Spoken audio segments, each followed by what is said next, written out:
قاتلوهم يعذبهم الله بأيديكم ويخزهم وينصركم.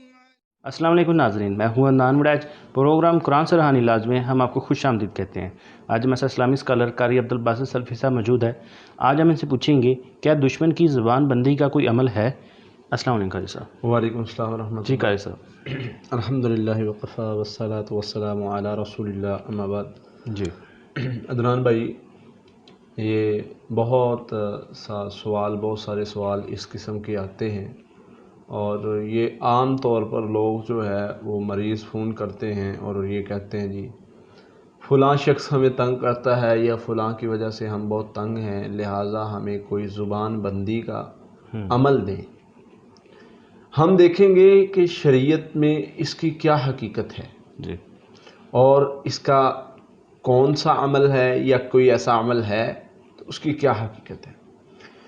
بعض لوگ آپ دیکھتے ہوں گے، اگر آپ کوئی یوٹیوب پہ ویڈیو دیکھیں، یا اس قسم کے کچھ لوگ ایسے ہیں جن کے پاس علم نہیں ہے، وہ کیا کرتے ہیں، وہ خود ساختہ وظائف، طریقے، باتیں بتانا شروع کر دیتے ہیں، اور لوگوں کو جو ہے وہ کسی غلط راستے کی طرف گائیڈ کرنا شروع کر دیتے ہیں۔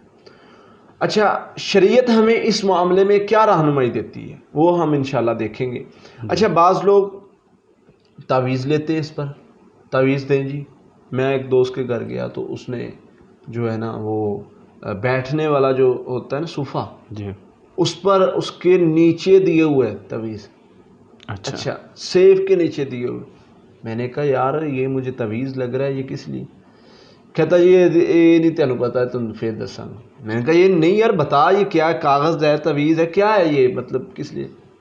کہتا جی وہ فلاں نہیں ہمارا، چپ نہیں ہوتا تھا، جب سے اس کے نیچے رکھا ہے نا اب اس کی آواز نہیں آئی۔ اصل میں ہماری سوچ بن چکی ہے۔ ہمارے پاس بہت سارے مریض آتے ہیں، کہ مریض آیا کہتا جی مجھے تعویذ دیں۔ میں نے کہا بھائی ہم تعویذ نہیں دیتے، مجھے تعویذ دیں جی۔ میں نے کہا یار نہیں دیتے ہم تعویذ، ہم پڑھنے کے لیے قرآن دیتے ہیں، نبی صلی اللہ علیہ وسلم نے جو دیا ہے، نہ نبی صلی اللہ علیہ وسلم نے تعویذ دی ہے نہ ہم دیتے ہیں۔ وہ نہ جی ضد کیے جائے جی میں تو ٹھیک ہی نہیں ہو سکتا ایسے۔ میں نے نہ خیر ایک چٹ لی اور اس کو ویسے ہی کچھ نہیں لکھے بغیر ہی نا اس کو ایسے کر کے دے دیا۔ میں نے کہا اس کو پاکٹ میں رکھ لے اپنے بٹوے میں۔ اچھا اس نے رکھ لیا، 8 دن بعد ملا، کہتا جی میں بالکل ٹھیک ہو گیا۔ میں نے کہا کیا ہوا؟ کہتا جی وہ جو مجھے مسائل تھا وہ ٹھیک ہو گیا۔ میں نے کہا وہ تعویذ تو نکال کے دکھا۔ تعویذ نکالا ہے، وہ کھلا ہے، کچھ بھی نہیں۔ کہتا تعویذ پر لکھا ہوا غائب ہو گیا۔ میں نے کہا میں لکھا ہی کچھ نہیں تھا۔ یار تمہاری سوچ بن چکی ہے، یہ سمجھا کے تھک گئے ہم۔ اچھا کچھ لوگ کیل دے دیتے ہیں جی، چاروں کونوں میں لگا دیں، بالکل پڑھ کے جی اس پر عمل کیا ہوا ہے۔ تالا دے دیتے ہیں، اس کے گھر کے باہر دفنا دو، یہ جادو کی قسم ہے۔ تالے والا جو عمل ہوتا ہے نا یہ جادو کی قسم ہے۔ اس میں 2 طرح کے لوگ ہوتے ہیں، ایک طرح کے ہیں شوبدہ باز، جنہوں نے شوبدہ بازی دکھا کر پیسے بٹورنے یا کچھ بھی، ٹھیک ہے۔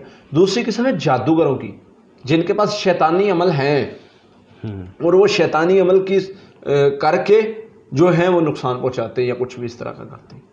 تو 2 طرح کے طبقے ہیں، اب دونوں ہی غلط ہیں، یاد رکھیے۔ ٹھیک، ایک تالے پر عمل کرتا ہے اور کہتا ہے گھر کے باہر دفنا دو، یا اس کو قبر میں دفنا دو، یا اس کو درخت پہ دفنا دو، جب تک یہ تالا لگا رہے گا یہ جو ہے یہ اس کی زبان بند رہے گی۔ اور دوسرا تعویذ دیتا ہے، اور یا تعویذ دیتا ہے یا کیل دیتا ہے جی اس کو لگا دو کارنر میں، اور دوسرا کیا کرتا ہے، دوسرا اس کو صرف کیا کرتا ہے حوصلہ دیتا ہے کہ میں نے کر دیا، میں نے یہ کر دیا، وہ کر دیا، کرتا کچھ بھی نہیں، شوبدہ بازی دکھاتا ہے۔ اچھا جو تالا رکھنا اور تعویذ وغیرہ وزن کے نیچے رکھنا یہ جادو کرنے کے زمرے میں آ جاتا ہے؟ ہاں بالکل، یہ جادو میں اگلی بات کرنے جا رہا ہوں۔ اللہ کے نبی صلی اللہ علیہ وسلم نے اس بارے میں کیا فرمایا ہے۔ اچھا ڈوریاں بھی باندھتے ہیں، اچھا کیا کرتے ہیں جی، اس کو ڈوری دے دی جی، میں نے اس کو گرہ لگا دی ہے، اب یہ گرہ اس کی زبان کو لگ گئی ہے، اب اس کی زبان تمہارے خلاف نہیں چلے گی۔ اللہ کے نبی صلی اللہ علیہ وسلم نے ان ساری چیزوں کے بارے میں کیا فرمایا ہے؟ آقا علیہ الصلوۃ والسلام نے فرمایا اگر کوئی بندہ ڈوری لیتا ہے، رسی لیتا ہے، حدیث ہے صحیح حدیث، فرمایا ڈوری لیتا ہے، رسی لیتا ہے اور اس پر کچھ بھی پڑھ کے پھونکتا ہے اور اسے گرہ لگاتا ہے، فرمایا یہ جادوگر ہے، یہ جادو کرتا ہے۔ اچھا، اور فرمایا جب جب کوئی پہننے والا اس کو پہن لیتا ہے اللہ تعالیٰ اس سے اپنا ذمہ اٹھا لیتے ہیں. اگر تو نے شفا لینی اس ڈوری سے, اگر تو نے اپنا مسئلہ حل کروانا ہے اس ڈوری سے, یہ ڈوری کرے گی, میں نہیں کروں. پتہ کیا چلا کہ یہ ڈوری, یہ تعویذ اس طرح کے لینا, تالا لینا, اس کو دفن کرنا, لگانا, پہننا, یہ ساری جادو کے زمرے میں آتی. تو ان چیزوں سے بچنا چاہیے. اب ہم آتے ہیں دوسری طرف کہ شریعت نے ہمیں اس بارے میں کیا گائیڈ. بالکل. اللہ کے نبی صلی اللہ علیہ وسلم نے ہمیں کیا سکھایا ہے. کیا زبان بند کی جا سکتی ہے کسی کی؟ اللہ کے نبی صلی اللہ علیہ وسلم حضرت ابوبکر صدیق رضی اللہ تعالیٰ کے ساتھ جا رہے جی. کسی نے آ کے حضرت ابوبکر صدیق رضی اللہ عنہ کے بارے میں برا بھلا کہنا شروع کر دیا. تم ایسے ہو, تم ایسے ہو, تم ایسے, الزام بازی. حضرت ابوبکر صدیق رضی اللہ عنہ خاموش, اللہ کے نبی صلی اللہ علیہ وسلم کے ادب میں. اب اس نے جب ایک حد کراس کی نا, تو حضرت ابوبکر رضی اللہ تعالیٰ نے فرمانا شروع کر دیا کہ میں ایسا نہیں, اور اپنی صفائی میں کچھ کہنا شروع کر دیا, آگے سے جواب دینا شروع کر دیا. اللہ کے نبی صلی اللہ علیہ وسلم چل پڑے. حضرت ابوبکر صدیق رضی اللہ تعالیٰ نے پوچھا اللہ کے نبی صلی اللہ علیہ وسلم کیا مسئلہ بنا, آپ چل پڑے. آپ نے فرمایا کہ جب تک تو چپ تھا اس کو جواب اللہ کے فرشتے دے رہے تھے. اصل میں زبان بندی یہ ہے, ہماری چپ, اس کا جواب کون دے رہا ہے؟ فرشتے. اور فرشتے اس کا منہ بند کر رہے ہیں. ٹھیک ہے. فرمایا جب تو بولنے لگ گیا تو شیطان آ گیا, اور میں وہاں نہیں کھڑا ہوتا, اللہ کے فرشتے بھی چلے گئے, میں بھی وہاں سے چلا گیا. تو زبان بندی کس طرح؟ خاموشی سے. من سامتا نجا, میں جو خاموش ہو رہ گیا وہ نجات پا گیا. اچھا, اگر آپ کہتے جی میں تو بہت ہی زیادہ جو ہے پریشانی میں ہوں, اس وجہ سے میں اس کے شر کو برداشت نہیں کر سکتا, اس کا شر ہی بہت ہے, وہ پریشان ہی بہت کرتا ہے, اس کا ظلم ہی بہت ہے, اس کے خلاف کچھ نہ کچھ تو مجھے کرنا پڑے گا. بھئی اللہ کے نبی صلی اللہ علیہ وسلم کے دور میں جو ظلم زیادتیاں پریشانیاں بنتی رہی, کیا اس سے بھی زیادہ ہے؟ اب نبی صلی اللہ علیہ وسلم نے اس دور میں کیا کیا وہ ہم دیکھیں گے. آقا علیہ الصلوۃ والسلام ہجرت کے لیے گئے. جب ہجرت کر کے گئے آقا علیہ الصلوۃ والسلام اور حضرت ابوبکر صدیق رضی اللہ عنہ, دشمن بالکل سر پہ. جب ڈھونڈتے ہوئے آئے نا تو بالکل سر پہ. آخر ان کے بھی کوئی خوجی کہہ لیں یا اس طرح کے سیانے لوگ تھے جو پاؤں کی جو ہے نا دیکھتے دیکھتے وہاں تک پہنچ گئے. حضرت ابوبکر صدیق رضی اللہ عنہ پریشان ہو گئے. اللہ کے نبی صلی اللہ علیہ وسلم اگر وہ اپنے پاؤں کی طرف دیکھتے تو ہم پر نظر پڑتی, اتنے قریب سے وہ آ گئے. آپ نے فرمایا پریشان نہ ہو, پریشان نہیں ہونا, اللہم اکفناہم بما شئت. اللہ سے کہا اللہ تو کافی ہو جا ہمارے لیے. بالکل. ہم نے اپنی احتیاط کر لی, اب توکل اللہ پہ کر دیا.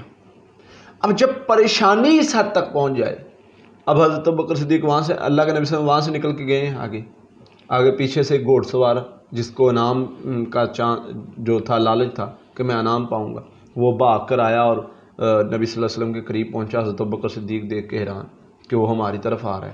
اللہ کے نبی صلی اللہ علیہ وسلم نے یہی پڑھا اللہم اکفناہم بما شئت, اللہ تو ہمارے لیے کافی ہو جا, وکیف شئت, اور جیسے تو کافی ہونا جانتا ہے, جیسے تو کافی ہوتا ہے, اللہ تو ہمارے لیے کافی ہو جا. ہمیں کوئی پریشان کرے, ہمیں کوئی تنگ کرے, ظلم کرے, زیادتی کرے, کچھ بھی کرے, ہم نے کیا کرنا ہے؟ اللہم اکفناہم بما شئت, اللہ تو کافی ہو جا, خود نہیں ادھر لگ پڑنا. فرمایا جب تم جواب دیتے ہو تو اللہ کے فرشتے چلے جاتے ہیں. جب تم آگے سے لڑتے ہو وہ زبان درازی کر رہا ہے, من سمت نجا, خاموش ہو جاؤ, فرشتے اس کو جواب دے رہے, اس کے منہ میں خاک ڈال رہے ہیں فرشتے جو تم پر الزام لگا رہا ہے, گالیاں دے رہا ہے. تمہیں کیا ضرورت ہے؟ یہ ہے زبان بندی, یہ ہے اصل زبان بندی. فرشتے اس کا منہ بند کر رہے ہیں. اور اللہ کے نبی صلی اللہ علیہ وسلم کو جب دشمن پریشان کیا کرتے تھے, بہت پریشانی آئی, بہت طریقے سے انہوں نے پریشان کر. آقا کا کیا طریقہ تھا؟ اللہ کے نبی صلی اللہ علیہ وسلم اللہ سے پناہ مانگتے تھے, اللہ ان کے شر سے مجھے بچا لے. اللہم انا نجعلک فی نحورہم ونعوذ بک من شرورہم.